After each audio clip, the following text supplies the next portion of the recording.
উত্তর ত্রিপুরা সহ গোটা ত্রিপুরা রাজ্যের বিভিন্ন এলাকায় দীর্ঘ বছর ধরে পিডব্লিউডি আওতাধীন সড়ক নির্মাণ ও সংস্কারের দায়িত্বে রয়েছে এসএসসিএল নামাঙ্কিত একটি সংস্থার। এই এসএসসিএল নামক সংস্থাটি রাজ্যের বিভিন্ন প্রান্তে বিশেষ করে উত্তর ত্রিপুরা জেলায় যেসব রাস্তাগুলি তৈরি করেছিল সেইগুলি দীর্ঘ প্রায় 17-18 বছর যাবৎ সংস্কার না করার ফলে পথ চলাচলের অযোগ্য হয়ে ওঠে। বিশেষ করে ভাল্লুকছড়া টু ডাক্তার দেয়াল রাস্তা 110 মাইল থেকে অম্বিকাকুণ্ডু রাস্তা সাথে যুক্ত এলাকাবাসীর তরফ থেকে এসএসসিএল ও পিডব্লিউডি দপ্তরকে অভিযোগ জানিয়ে কোনো প্রকার ফলাফল পাওয়া যাচ্ছিল না।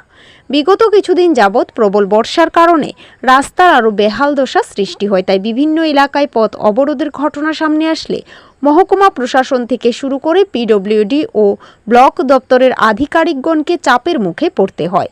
তাই বাধ্য হয়ে গতকাল 6 জুলাই শনিবার পানিসাগর মহকুমা শাসকের কার্যালয়ে এক যৌথ জরুরি সভা অনুষ্ঠিত হয়।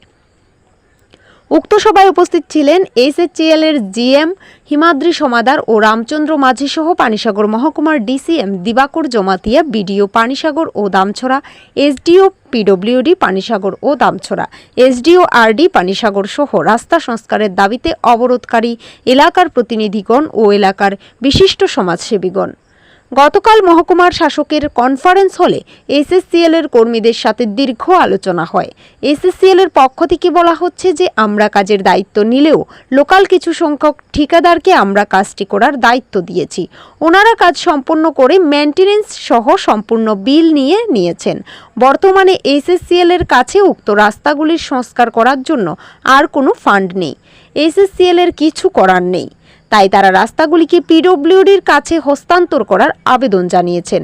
এদিকে মিটিংয়ে উপস্থিত থাকা পিডব্লিউডি আধিকারিকগণ বলেন, শর্ত অনুযায়ী রাস্তাটি সম্পূর্ণ তৈরি অবস্থায় পিডব্লিউডির কাছে হস্তান্তর করার কথা, তাই রাস্তাটির এই করুণ দশা অবস্থায় পিডব্লিউডি কোনো অবস্থায় রাস্তাটি নিজেদের অধীনে আনতে পারবেন না।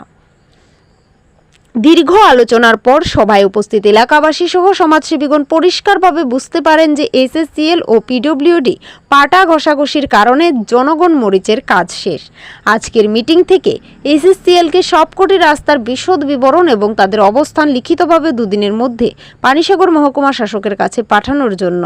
এখন দেখার বিষয় পানিসাগর মহকুমা শাসক এসএসসিএল থেকে দুর্দশাগ্রস্ত রাস্তাগুলির রিপোর্ট এবং তাদের অবস্থানের খতিয়ান গ্রহণ করে জনগণের দাবি পূরণ করতে কি পদক্ষেপ গ্রহণ করেন। পানিসাগর প্রতিনিধির রিপোর্ট, অধিকার বার্তা।